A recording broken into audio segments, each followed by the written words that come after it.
Hilton brings you new ways to stay. With experiences that let you capture the glory days. Introducing the Graduate Hotels. Each inspired by local college towns, these stays are always original and never boring. Get in touch with traditions all across the country and enjoy a stay that's a class above the rest. Book at Graduate Hotels with Hilton Honors Points at Hilton.com. It's a win-win.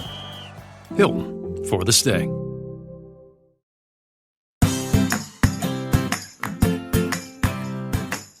Hi, and welcome back to Realistic Sustainability. I'm Mike, and I'm here with Nick. Good evening, Graybeard. How are you? Yes, my beard. In case anybody's wondered or has seen photos, I grew a beard for Halloween that hasn't left. I have kids and wife, and everybody keeps saying, I want the beard, I want the beard, I want the beard. So I kept it, and I hate it. I truly dislike my beard. If they want the beard that bad, you could. I could bring you over a couple like small Ziplocs. You would shave it and give them all their own little beard sample. I don't think that would work. We don't even like it when the cats or the dogs shed. It's even worse when I would. Everyone's a critic. It no longer itches. I just don't like it. It just doesn't feel like me. That's fair. So, what have you been up to? Today? Well, since Or the in last general? time we've talked, it's been a few days. Well, let me clear my throat. No, I'm just kidding. Not a lot, but a lot. Just working on stuff for catering. So to be fair, I want to be completely honest. I really envisioned my wedding season ending and me having a very boring month.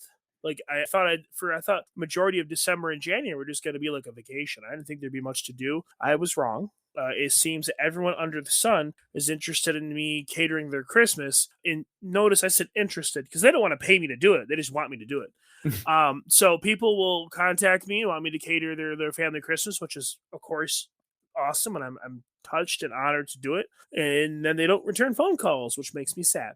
So it's been a lot of phone tag, a lot of office work, a lot of paperwork, a lot of little stuff like that. But that's pretty much it. We're getting ready to drive the boys down to Tennessee.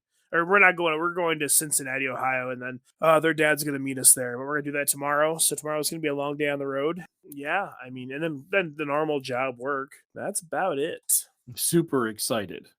I mean, yeah, it's been good. I haven't been doing badly. I like that everybody's getting a hold of you for the catering. I know we have also, so. Yeah, I got a message from Jamie today. Yep, so that's kind of cool. That will be your first catering that probably ends up at Dabble. That's what I was told, and I can't wait to play around with the food. I get to completely choose the menu, which is like a treat for me. Most people just want like the normal, I want my ham, my baked chicken, give me that turkey, but I get to completely do the menu with very little restrictions, so I'm really excited. Excellent. I was trying to tell them that they had to give you some guidance because you don't want to pick it without a budget and vice versa. But hopefully you've worked it out. That's actually not completely true. I'd love to pick things without a budget. I don't like dealing with the people that are spending the money after I've done the picking. That's the problem. If they want me to go, buck wild, I will make them the greatest meal they've ever had. Because with the number is only 16, so the number being so small, I really can't treat it like a restaurant. I don't have to do like normal buffet food, so it's really exciting. However, with that being said, budget's important because even though there's only 16 of them, I mean, I'm sure they don't want me to be like it's $5,000. You're welcome. I'm not going to do that. So. Right. It's gonna be fun. Well, I spent today cleaning up Dabble, doing a little bit of organizing. I've cleaned up almost all the Christmas stuff from the bring, drop off, take, swap, whatever you wanted to call that. And now I've started moving in things like my book and live lunch t-shirts and things over in here so we can get those put on the walls and maybe sell some of them too. We're talking about getting Dabble t-shirts, maybe edible landscape t-shirts, all kinds of different things that we can put here. That's awesome. So we're getting there. We're starting to get more bookings, as you just heard that my wife's work probably booking here. And I was told that's where it's going to be. And we have other people who are photographers coming in to do free family photo night. That's awesome. You said free family photo night? Yeah, so there's a new photographer in town, and she was trying to figure out a good way to get known. And together we were brainstorming. So what she did is she picked about 3 hours on a Sunday where she's just going to let everybody come in. And she'll put the backdrops up and all that kind of stuff here at Dabble. They could get a picture taken.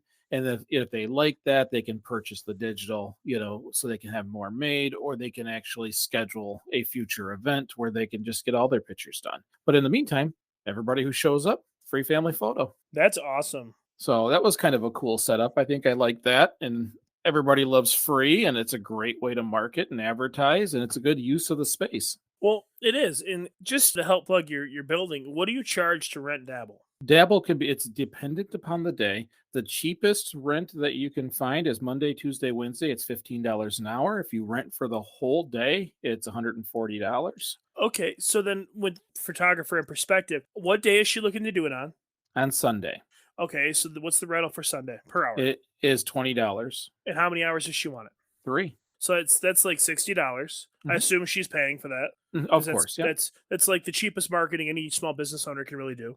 Is say, Yeah. hey, I'll give you the product for free, and then her only cost is paying you to rent the space, she'll have fuel going there. And if she, really the trick of photography when it comes to like family photos and children is get the kids to smile. If you can get the kids to smile so you can take their picture, parents are going to love you and you're always going to have return business. Yeah, I thought it was a great idea. It's another wonderful ad. We're getting people now already signing up for STEM classes. And actually, special thanks to a listener who also donated so other kids could get into the STEM class even if they couldn't afford a seat. Really? It's awesome. Who Yeah. can you mention their name, or you don't want to keep them anonymous? I think I can mention it. If not, she'll yell at me, so we'll find out. It's Amanda that's always coming on and chatting with us. Now, isn't she the lady who has the the bakery or for the dog treats and stuff? I just ordered just a couple of days ago. It's funny because Sheldon, as weird as my dog can be,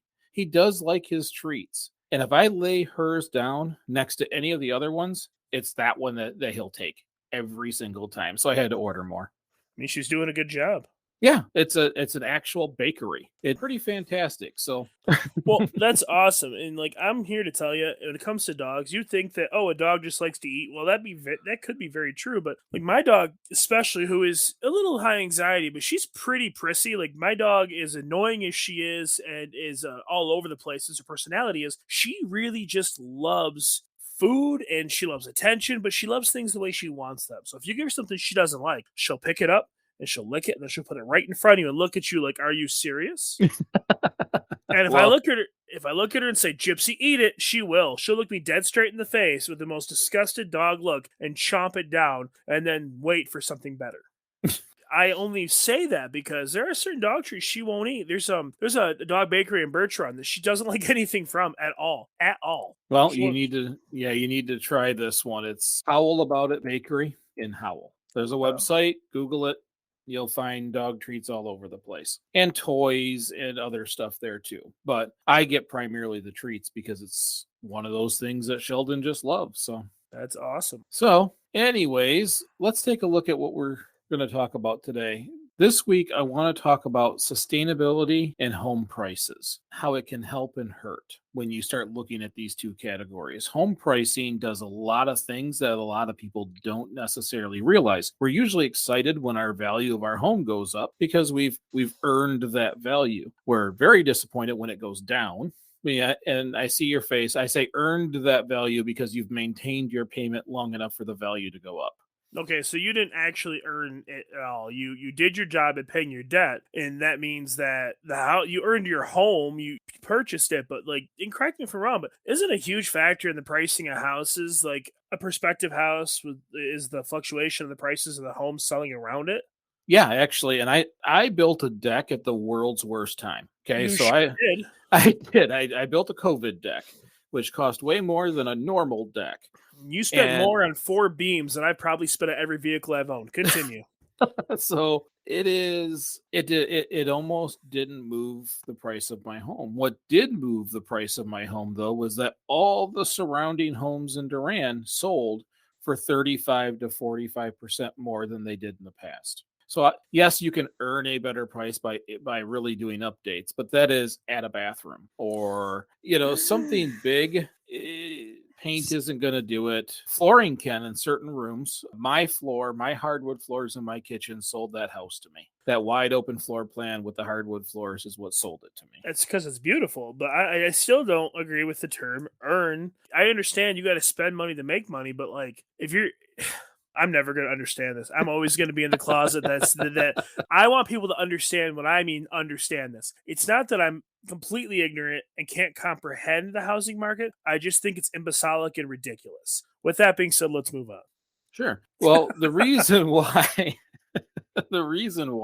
is this another Tipsy Nick night? Because someone did mention that they really enjoyed Tipsy Nick. I'm starting to feel like maybe is this Tipsy Nick? No, this is not Tipsy Nick. Notice there's no curse words tonight. What? Oh. I cannot believe you left it in there. I did. I was ashamed. This is the side of Nick that I generally keep in a bottle because there's a lot of aspects of the normal day-to-day American life that I just don't understand. Not that I sit there in the dark and I just get everything wrong. I just look at the way things are supposed to be done, the way society expects us to do it, and I think it's outlandish and ridiculous. For a lot of people, many generations, the stamp of approval, I've made it, I'm an adult, is a 30-year mortgage. Like nothing says I'm an adult like $180,000 in debt. So I just think that there's a lot of things I don't agree with, and I think that this podcast has really, if nothing else, fueled my fire to pick fights with those things because I don't believe in a lot of societal standards. Well, and I think a lot of people, when they log into this or start listening to this podcast, is going to wonder how the heck sustainability ties into home pricing. But I think it's pretty simple to see how social injustices can happen purely by the system that we have when it comes to housing. How your house value, your taxable house value, and how that money makes it back to their cities or townships, and how that funds the schools, and how that funds the police, and nicer houses create more funding. Houses that are considered to be less appealing create less, which starts to create these pockets. So, what happens when an area is deemed bad? Because when an area is deemed bad, and I know this for years and years and years of Flint, where Flint ends up on every magazine cover as the worst place to live in the past. Then you have the Flint water crisis. There's all these things, and all the prices in Flint started to plummet, and then they lost a bunch of schools. We had people step in, eliminate a bunch of schools. Now you have less kids going to public school. Some of them are going to charter. Some start homeschooling, whichever they decide to do. But it disrupted the whole community when the values of everything dropped. Well, I think that, like most problems in communities, this is something that has a lot of contributing factors. You'd have to look at stats to get, some real numbers on this stuff. But I assume that when you have a community like Flint, like a city that's it's a powerhouse city, when it came to fruition, and it's built around these massive industries, and the industries start to kind of wind down and kind of move elsewhere where the overhead's cheaper and stuff like that. You have these communities that are kind of like debt stricken, they're poverty stricken. They have people that go from making $60,000-$70,000 a year to making minimum wage or maybe a little higher than that. They have all the same debt they had. Now they have half the income. So they're going to be forced to start making changes, making choices. Some people plant their feet and find ways to make it work. And then some people just move out of the neighborhoods. And when you have less of a tax base in those neighborhoods, that means that all the social services are going to decline. And I say that because a couple of the social services are really important.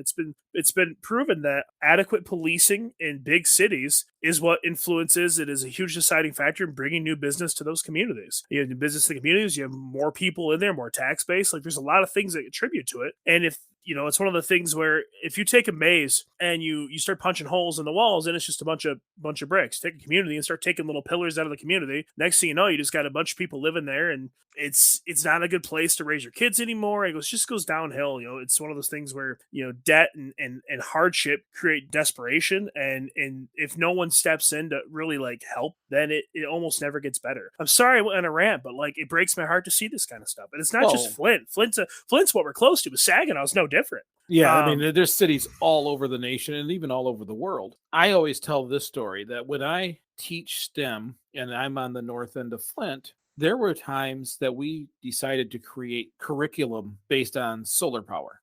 Yeah. Why? Because we couldn't go in the buildings because there was no air conditioning and they wouldn't turn the lights on. Because they had such little funding, we just created curriculum outside so kids wouldn't know the difference. But when I traveled into other areas, some of the surrounding suburbs, I had beautiful facilities, almost college type facilities, cameras that would follow me around, a headset with speakers in a room that didn't need them, no bigger than Dabble. And it was an amazing setup. I tell people all the time who think all the schools get the same money and others just squander it. When I went to Flint, or when I went to those suburb places, I had every tool humanly possible. When I went to Flint, I brought my own pencils. Well, okay, so I don't doubt that. I don't doubt that at all. You know, I've had these conversations, but something that it's been made apparent to me between being a parent and having a couple friends that are teachers is like the school can have lots of funding, and a lot of times, most of their funding I think goes in the right place.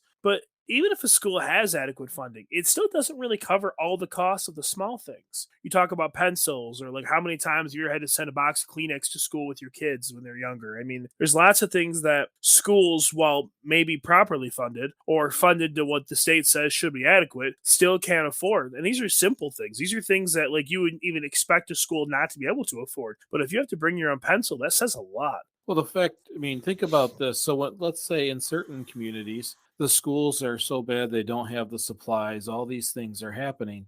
Those kids are not getting the same education. Okay. And maybe the same curriculum is there, but they can't concentrate the same.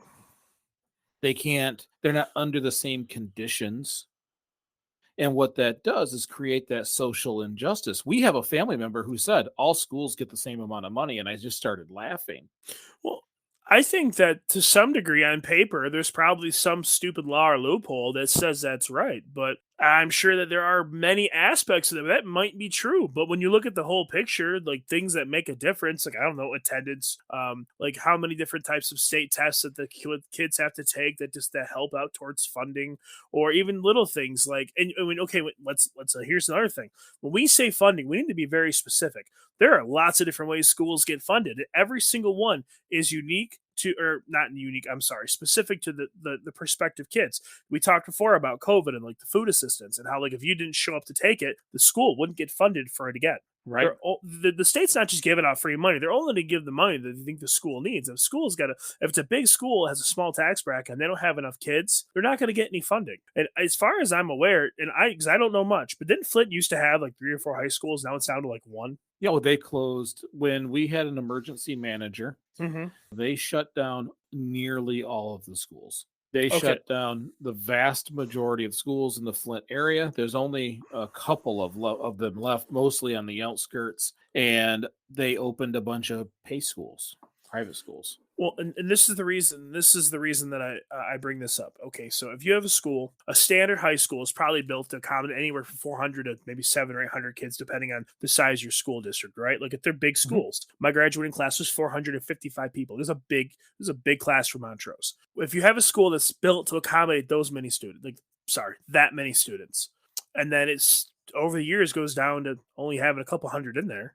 that's a problem. Now, it's a problem for 2 reasons. I don't really care that there's empty rooms, but I do care for the fact that not only is the school getting half the funding it used to, it still has a building that's twice the size that it needs. So it doesn't have enough funding to actually even maintain the building and the staff to maintain it. Like this is the point I'm trying to push. Like when you talk about like these schools getting funded, now and if I'm wrong, but it doesn't all the teacher salaries come out of this funding. I mean, doesn't that funding for the school it encompasses everything? So that's the funding that has to go to sports programs. It has to go to music and theater and art, and that's a lot of reasons. Like a lot of schools cut art programs is because there's not enough interest in it. It's not because art's bad. It's because if there's not interest in it, why is the school going to waste money on it? And if they cut it for the sake of education, I don't agree with that. But if it focuses on kids getting a better education, I understand that. But my point with all this, or I guess one of my points, because all I know how to do is rant, is that if there's all these schools and there's no children, they're going to be the ones that are there are getting the crap. They're getting the short end of the stick. They're getting the crapshoot. They're not getting the full benefit of what they could be provided for. I mean, come on, man. You've told me so many stories. What actually happened is you had normal classrooms all over Flint, and they started closing schools and jamming 40 kids in a classroom instead of 20. Okay. And then they started adding 50 kids into a classroom instead of 20. Then you have one teacher trying to accommodate twice as many kids, and these kids are getting less and less and less attention. That is what actually happens. Well, you know how many kids need one-on-one Honestly, I mean, and I'm not saying all the time, but listen, if something is easy for your kid, the worst thing you can do is interfere with what they're doing. But if it's hard for them, they need one-on-one interaction. They need you to show them the steps to make it right or make it easier, or to find the tools to do it for themselves, depending on how your child learns. So if you're cramming that many kids in a room, then that's obviously going to be the problem. Right. So that's what happened in Flint. So then some parents who could pulled their kids out of public schools and went to private schools and started paying for school. Which kills the funding for the public school. Right.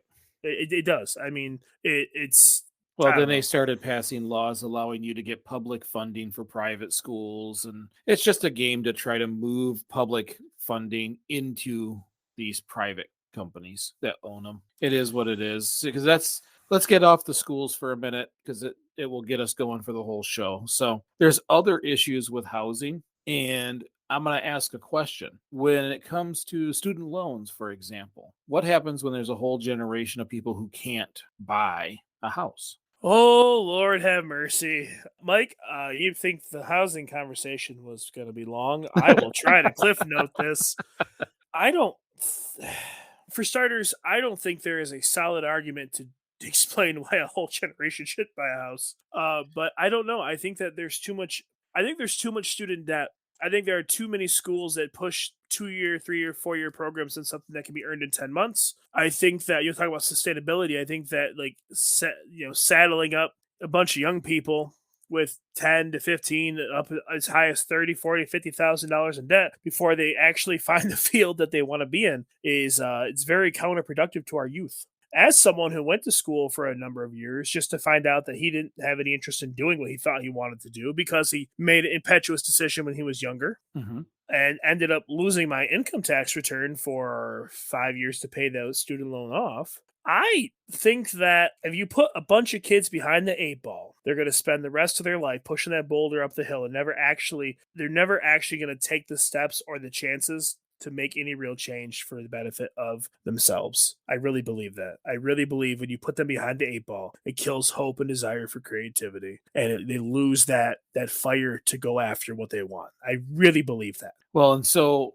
this has happened in the United States a lot, especially after 2008 during the housing crisis. So what happened was larger companies ate up all the houses, bought all the houses, turned them all into rentals. What happens then when only the rich companies can buy the house and control the housing market? There's a lot of things that happen with sustainability that our current system violates completely. We are not sustainable when it comes to housing. First of all, in the United States, our houses are grossly sized in comparison to most countries. I had friends from Italy, and I was telling them, "Oh, if you come, you can stay with me." He's like, "Oh, do you have enough room?" I'm like, "Oh, when the kids aren't even there, I've got 2,200 square feet. You can stay in any of the rooms."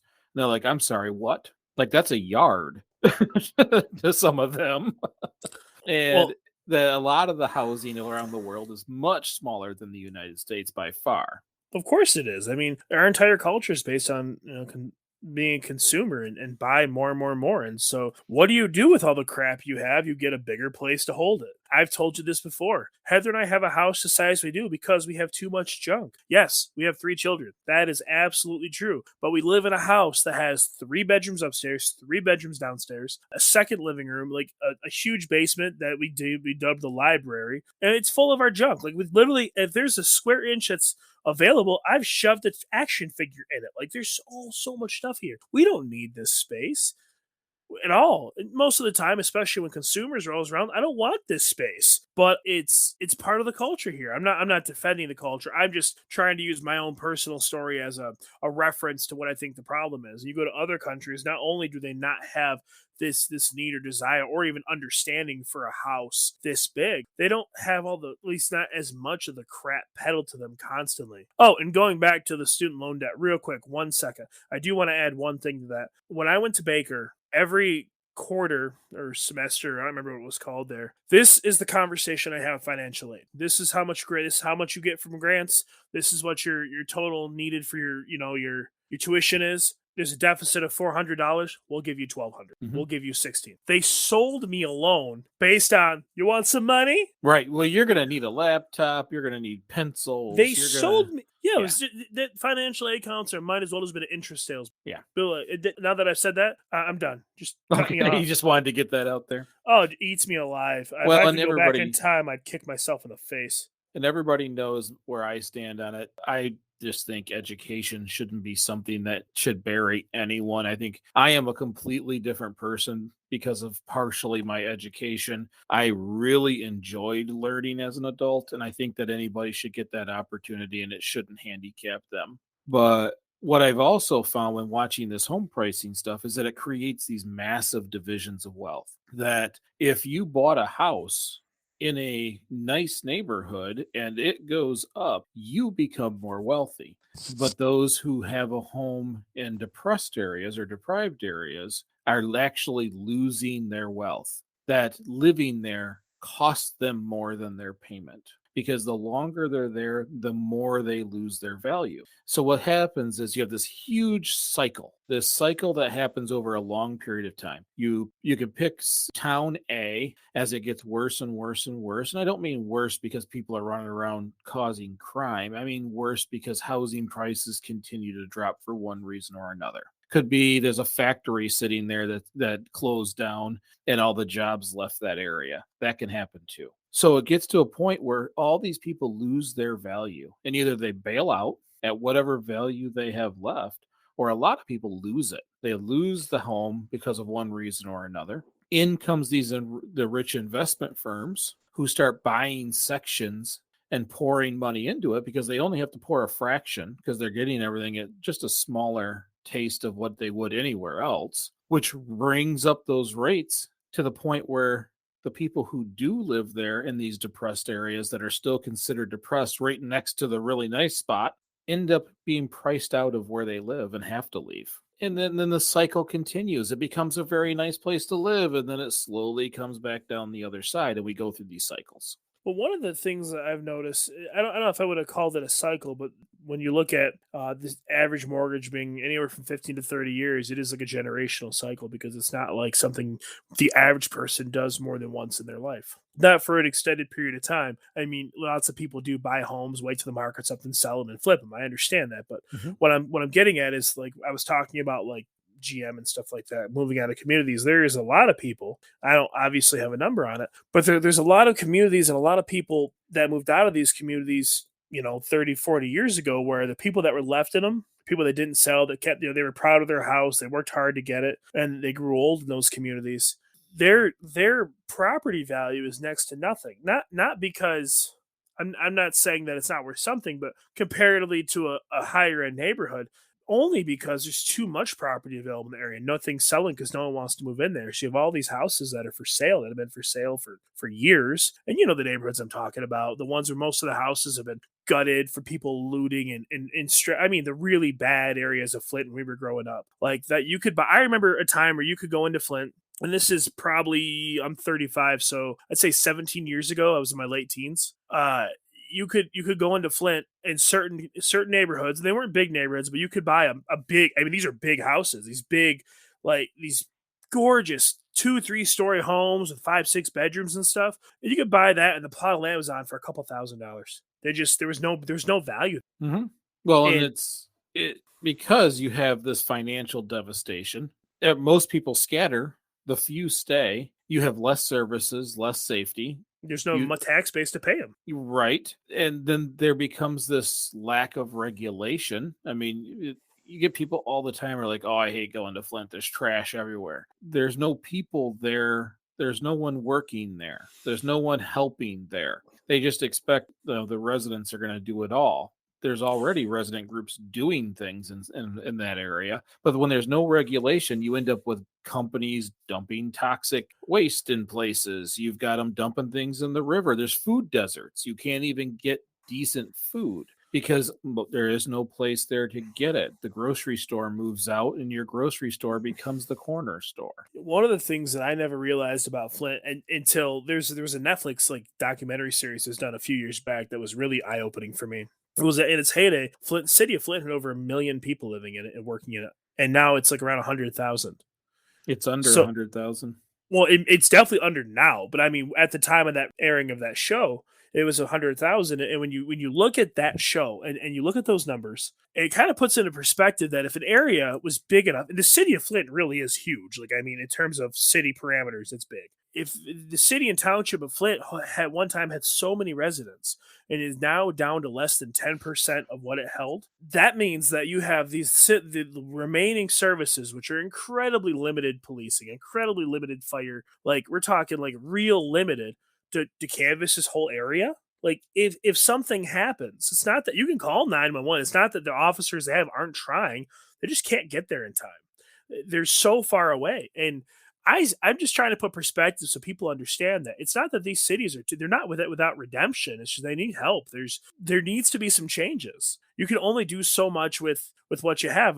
I'll tell you, there are a lot of really grit and powerfully awesome like individuals. When I say powerfully awesome, I just mean formidable people, amazing souls in Flint that are just like what I consider a picture of strength in human character. There are some amazingly durable people in Flint that do what they can to help their community, to help their neighbors. Like, I don't care what some of the statistics say. There are amazing people in Flint that still love their city and are still fighting to make it a better place. But it's a big place. Yeah. Well, in 2008 was the first time it really raised its ugly head. So these things have been happening to cities forever. Okay, these cycles and really the keeping the poor poorer, the rich get richer. It's a game that's played on a pretty regular basis. Unfortunately, they say it takes money to make money, and the only people who have money to make money are rich people. But in 2008, it took a change, or it took a turn and made it obvious to more people because the middle class shrunk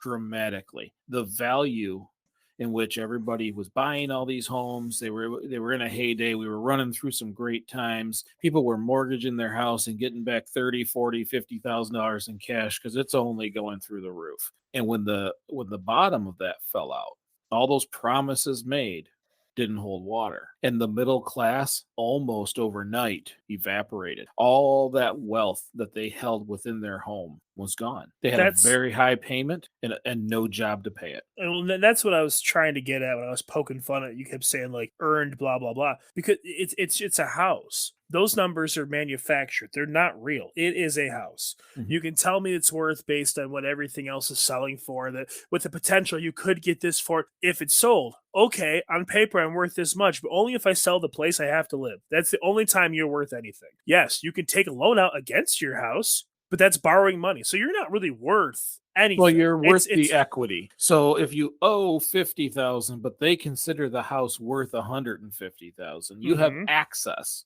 to $100,000. Your credit rating goes very high. Yeah, which is ridiculous because the credit rating and all that is based on the premise that they'll be able to take what you have. Correct. So person A who has that scenario has access, can go to a bank and say, give me $100,000. And that bank will likely do it knowing that they're going to get most of that money back than the house. Yep. So then person B, who is in a disenfranchised neighborhood, has no access to equity. They're always in negative equity, which always drives their credit rating down, reducing their ability to improve their situation. And that's where the social justice comes in when it comes to housing and how our system works, how our market works. Because if you are on the winning side of that, and 2008 was the first time people on the winning side had pendulumed back over to the losing side for the first time. Mm-hmm. And that is why it became a massive uproar in the United States. This can't be this way. And the government then stepped in because the middle class had now been hit just like other classes before. Even some of the richer classes actually took a couple of shots during that time. And that's completely unacceptable by the federal government. Anytime people play by the rules of the game and then the game gets changed, people are going to lose their minds. I don't blame anyone for being distraught. And during that recession, there was a lot of problems. The housing market tanked. Lots of industries felt it. Lots of people stopped spending money. They stopped spending money. They lost their jobs. Like, it was almost like a depression. And I understand the influence that had, but it wasn't sustainable then. and it will probably never be sustainable. There's never going to be a time when they find a way to make that work. Well, I think that the market itself, they have to keep selling the concept of the American dream being your house. Because I'm seeing, at least with all the kids I work with, none of them want a house. Okay, remember what you just said? Yeah.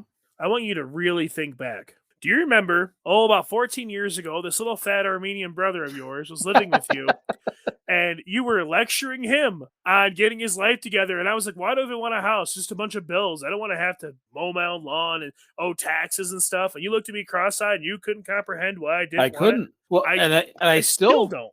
I still have problems. Jamie helps me a lot with the stuff that has been just embedded in me. I have a lot of those old issues, and they pop up every once in a while, and I look at it weird and go, that's me. I do still too. have that. I do too. I just have different ones. The My- ones My son doesn't. I hope not. And I'm trying my best to not be that guy that I was with you, because in that back then it was get your license, get your job, get your house, and work until you die. I had the same thing taught to me that Dad lived, that he went through and did the job he hated until he retired, and then retired without adequate retirements and all these things. I had that in me too, and I'm still wrong to this day.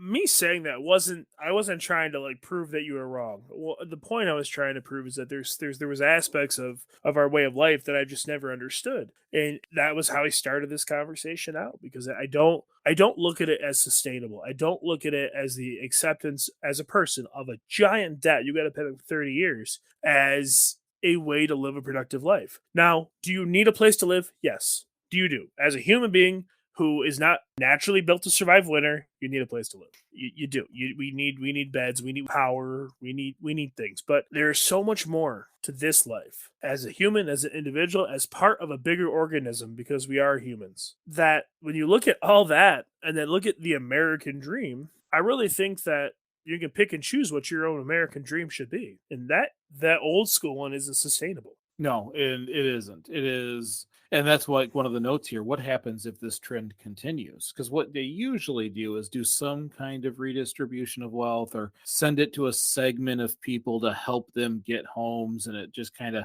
nurses it along a little bit. But I think we're to a point now where enough kids watched families lose their homes.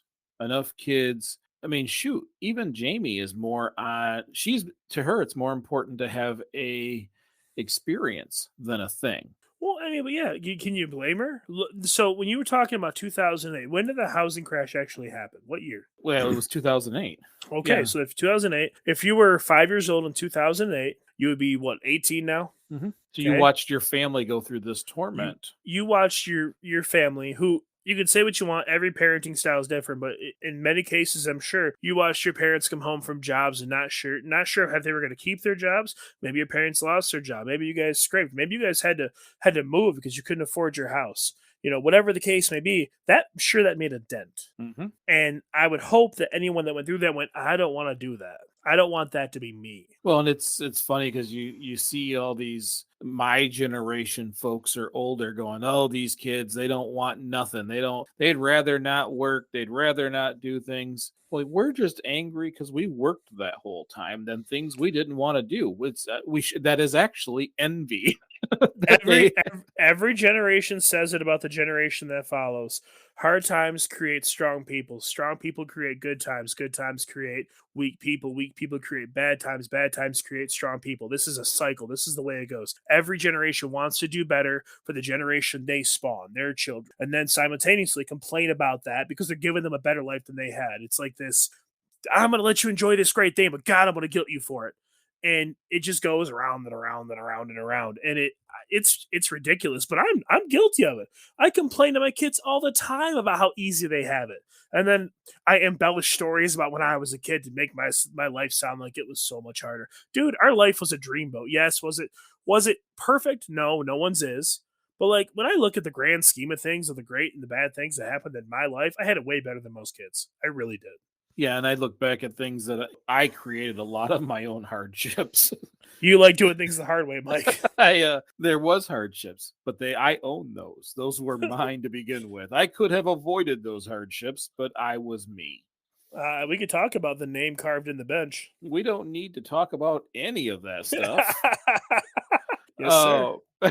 So it is. I want my kids to go do what they need to do, what they want to do. There was a lot of things in the past that I may have done that I didn't, that maybe I would have if it wasn't a financial burden or it wasn't going to make me struggle that much more than I already was. Because every person has their own battles. It is what it is. But sustainability is a concept that allows people to go do the things they want to do. You get this life and you got to use it. You got to use it for the things that you want to use it for. And it doesn't matter what those things are. What the system has set up is a cycle in which you have to work until you die to be productive to get the things they tell you should want. Mm-hmm. Jamie and I are already talking about downsizing, because as we get more and more into sustainability, Aiden's starting to get a little older and he's going to be headed off to college in a few years. Do we need such a big place? No, we don't. And we're already talking about that downsizing. How many people in America, with the prices continuously going up, are just going to live with more people who are going to share places and keep that cost down so that they can go do the things they want to do? How many people are going to get little teeny rentals, efficiencies in places? I've been thinking about that a lot. I'm actually glad you asked that question. A long time ago, it made sense. I'm talking back when everything was farming, to live with your entire family, to have all your siblings and everything on the same property because you worked the same land, you shared in the same bounty, you made the same meals, everything. Like your family was a community unto itself, on top of being part of the neighbors and stuff. We're possibly looking at going back towards something like that, not necessarily farming, but living together as a close-knit family of large families, because it's just more economical. It's more sustainable. Why? And you should know this. I mean, like if you're going to cook for 3 people or 7 people, unless you're like making filet mignon, if you're just doing like spaghetti or something, there's really not much of an added food cost. Like it's Right. like an extra couple dollars. You know what I mean? Like it's something that I think that for me, maybe it's just because I have a catering background and I look at food like that, but it makes more sense. It would make more sense to pay one bigger consumer's bill than 3 of them that are all big. Right. I just think it's definitely down the road. I mean, you look at the college dorms and stuff like that. Like that's not a terrible idea. You get big rooms, put a bunch of bunk beds, and if people want to live together, let them live together. I'm going to admit something that I'm ashamed to say this out loud, but I'm going to say it, so it is what it is. The entire time I've been a dad, I would always poke fun at my kids. Oh, when you're 18, you're out of here. But during COVID, I started adopting the mindset that I give my kids a lot of crap because they're not adults. And I never realized that. A lot of conversations we've had, I treat them like adults. And sometimes it's really good. Most of the time it's not. I want my kids to feel like no matter what happens in their life, they can come back home. I'm not saying to the same house, but if my kid goes out and takes on the world and he gives it his all and then he gets knocked out of his butt, I want him to feel like he can come back. And he can stay with us and he can feel safe, and we can help him get back up and go do it again. I want my family to be sustainable on an emotional, a personal, and a financial level. And if things keep getting as expensive as they are, that's going to be harder as time goes on. If there's anything I want my kids to do, is to have the necessary tools to make any decision that they make as intelligently as possible, with the understanding that they have to deal with the consequences, as long as they know what the consequences are going to be. Since I'm still going through the school of hard knocks, I want them to do better than I did. I want them to be smarter than I am and to make better choices and to not to fall in the same traps that I did.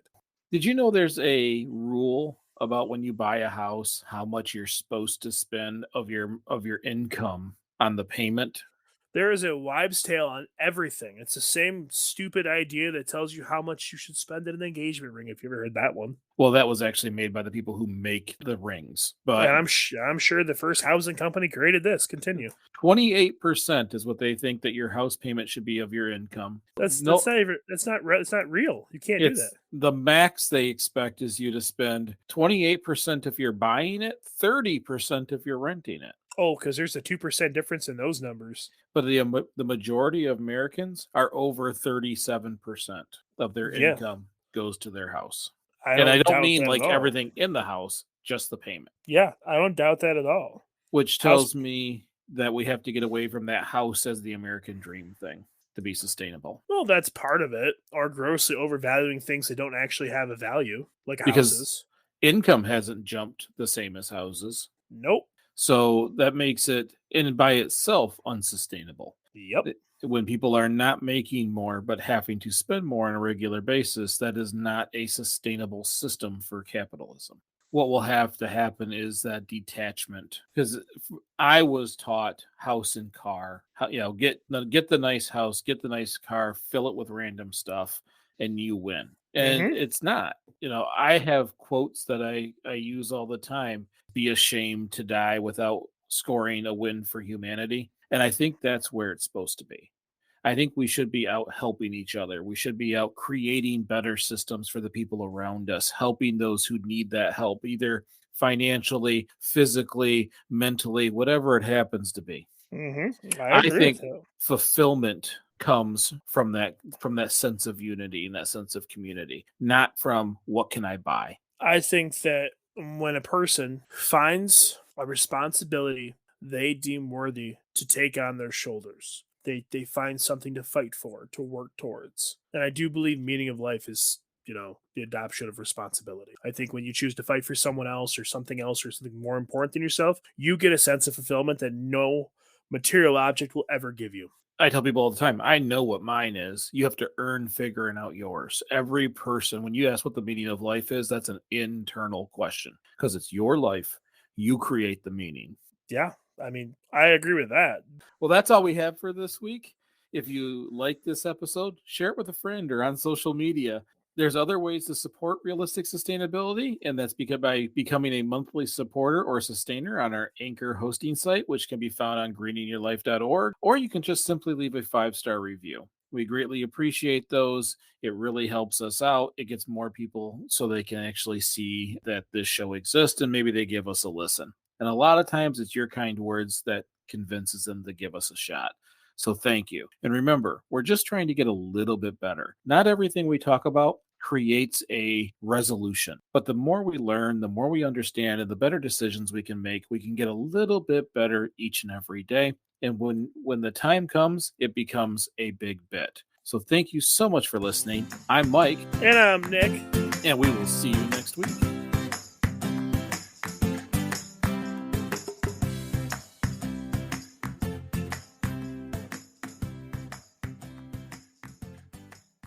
What's going on, everybody? My name is Rob, and I'm the host of The Curated Culture, a weekly podcast dedicated to dissecting the latest and greatest news from around the world of tech and pop culture.